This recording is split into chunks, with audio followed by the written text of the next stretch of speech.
Hey friends, my name is Steve Guttenberg and I am the audiophiliac.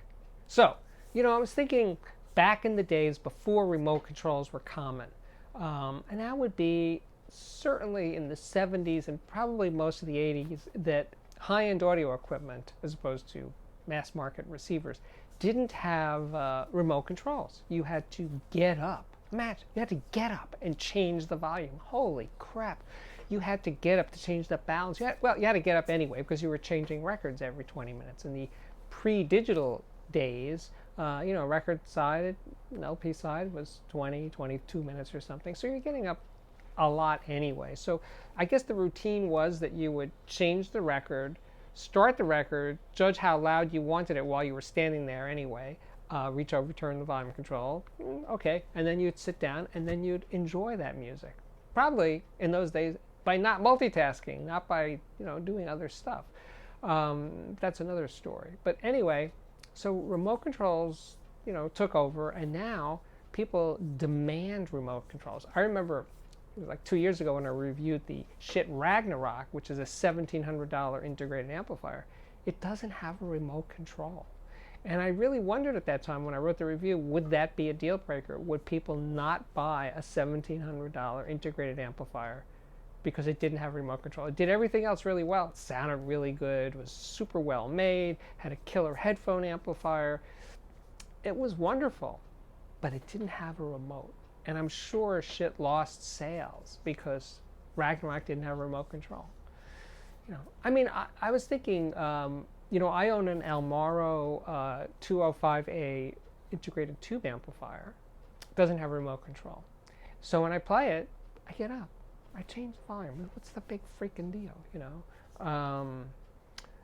Especially when you're playing records, you're still getting up. Even in 2018, you're still getting up when you change records. So changing the volume's not like a hardship. It's not a hardship case to change the volume.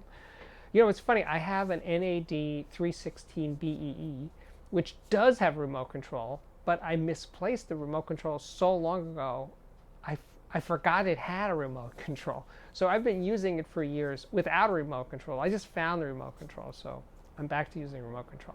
But the thing is, would you not buy something because it doesn't have a remote control? I mean, people keep talking about vintage gear, and if it's vintage enough, it doesn't have a remote control. That may come as a shock to some of you if you buy a 1980 Conrad Johnson preamplifier. It's not going to have a remote control.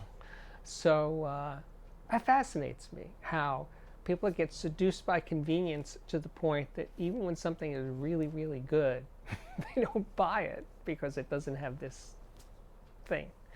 That's the way it goes. But, I'm just fascinated by convenience and how that skews everything, how it seduces people. Because once they get used to having that convenience, it's hard to go back. It's kind of like CDs versus LPs or playing files.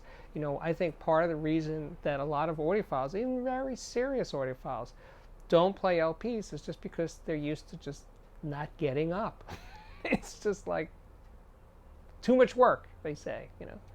Okay, so it's not for everybody. Vinyl's not for everybody. I'm not suggesting that it is. I'm not suggesting that if you've only played files that you should, buy a turntable and play lots of records. If you're into it, do it. If you're not, I don't give a crap. I mean, it's not my loss. It's yours. So anyway, more feedback would be nice right now. So where do you stand on remote control? Would you not buy something because it doesn't have a remote control? Let's put it that way. My name's Steve Guttenberg. I can't pronounce my own name right now. Steve Guttenberg. And this is the Audiophiliac Daily Show. Comes up daily. And subscribe if you like it. Don't subscribe if you hate it. Although you wouldn't have gotten this far in this video if you hated it. Like it, share it, and come back tomorrow. Thanks for watching.